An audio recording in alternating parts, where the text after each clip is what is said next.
que acontece depois que, assim, Roma se expandiu tanto, agora é o seguinte, né? Roma era acostumada a ser, né, o exército de milícia, qual que era a ideia? Primeiro, proteger a sua cidade. Roma nunca foi, entre aspas, assim, tem até um ditado que diz que Roma virou um império lutando guerras defensivas, né? Porque Roma ia lutando com os vizinhos. A ideia de você ter um exército de milícia era para você proteger sua cidade, não necessariamente conquistar o mundo, né? É, e aí, quando eles conquistam o mundo, o que acontece, como eu falei, dessa concentração de renda, e também você tem agora fronteiras muito maiores, né?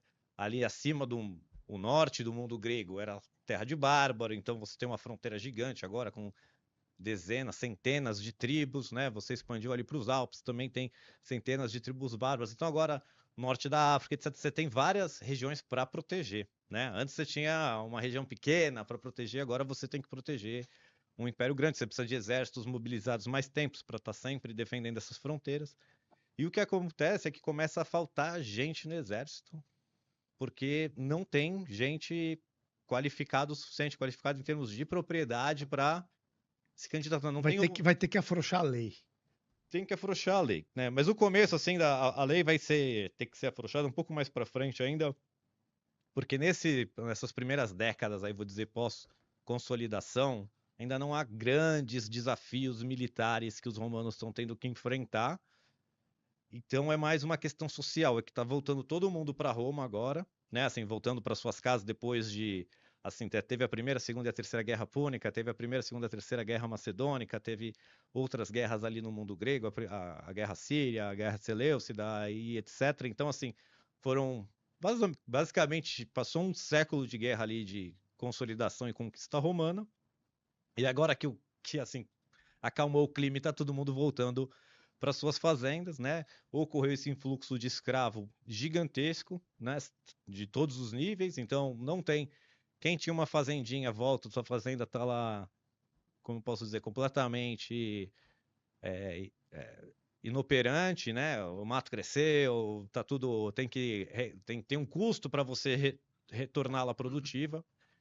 Mão de obra agora para quem era trabalhador, né, cidadão romano que não tinha propriedade, o que ele vivia? Vivia de trabalhar em fazenda, na maioria da parte, né? Roma não era, né, ainda nessa época uma grande potência, vou dizer assim, vou chamar industrial para a época, né, mas de manufatura, de fazer as Comercial. coisas, comercial, eles eram uma potência militar e eles eram fazendeiros. Então, quando o pessoal começa a também chegar muito escravo, o que acontece?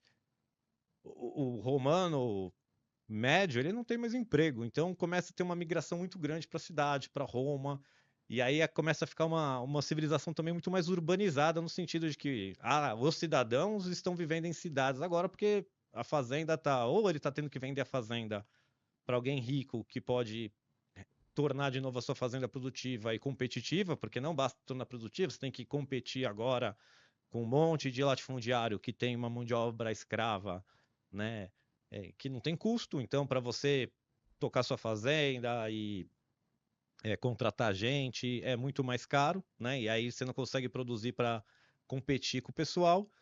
E aí a classe média para baixo assim de Roma vai empobrecendo muito, apesar de ter conquistado o mundo, né? E ter ampliado seus domínios de terra de maneira absurda, o seu tesouro de maneira absurda, os tributos que Roma recebia de maneira absurda, mas mesmo assim o que acontece é que agora começa a ter um problema de o pessoal não tem terra, concentrou muito na mão de poucos. No começo isso é mais uma treta política do que qualquer outra coisa, mas com o passar do tempo, né, novas ameaças vão surgindo, aí depois a gente pode tocar que agora são mais os povos bárbaros que vão começar a ameaçar Roma, os gauleses e agora principalmente os germânicos, né? E aí Roma precisa ficar cada vez arrumando mais exércitos e tá muito difícil preencher as fileiras romanas. Então eles começam aí, né, de certa forma, a baixar os requisitos que eles precisavam e vão chegar a ser, olha, você só vai precisar ser cidadão, né? Isso que a gente vai acontecer nas reformas do Mário, que vai transformar o exército de um exército de milícia para um exército profissional, que vai ser aquele exército que a gente conhece quando vê televisão, que você vê lá, né, sei lá, o filme do Gladiador, ou qualquer coisa, que aquele pessoal padronizado, todo mundo com a mesma armadura, todo mundo com aquele escudão vermelho, etc. Isso vai ser as reformas do Mário, né? Até então, eu falei um Até pouco. então não era assim. Até então não, né? Eu falei um pouco do exército como funcionou. A gente já passou por duas fases diferentes, na verdade 3, né? No que a gente comentou no último episódio. Então, quando Rômulo funda a cidade lá com o pessoal, é meio guerra de torcida, né? Foi acho que o exemplo que eu falei, não era uma coisa muito organizada, já era assim, né? Você só quem tinha posse podia lutar, mas cada um levava o seu equipamento, mas não era uma coisa muito organizada no sentido militar. Vamos juntar a galera e ir pra briga É lá. tipo um futebol da galera, cada um É, com a sua chuteira, cada um com seu é tipo gelol. a treta da torcida, é tipo a Mancha Verde e a Gaviões se encontrando no metrô ali, e assim, não tem uma estratégia, alguma coisa. É o pau come solto e era isso. Aí, né, que a gente viu lá ainda durante o tempo do reinado de Roma, foi o quarto rei de Roma ali, que é o primeiro rei etrusco, o quinto, desculpa, que ele vai organizar os exércitos romanos como falanges gregas, que é o que eu falei que todo mundo lutava, que é aquele filme do 300 Sim. lá, do pessoal com o escudo, com a sua lança. E aí, na Segunda Guerra Samnita, que é quando eles reformam e transformam no sistema manipular, onde é um sistema de falange grega, mas flexível, onde eles quebram em blocos menores, unidades menores, começam a usar gládios, nem todo mundo mais vai usar lança, dividem em 3 linhas, né, que andam, se movimentam como tabuleiro de xadrez, com esses manipulos aí, pessoal de 120. Esse já foi o primeiro sistema militar puramente romano, assim, né, que era só os romanos que lutavam dessa forma, e foi isso que possibilitou eles a dominarem o resto do mundo, ter esse sistema muito versátil militar.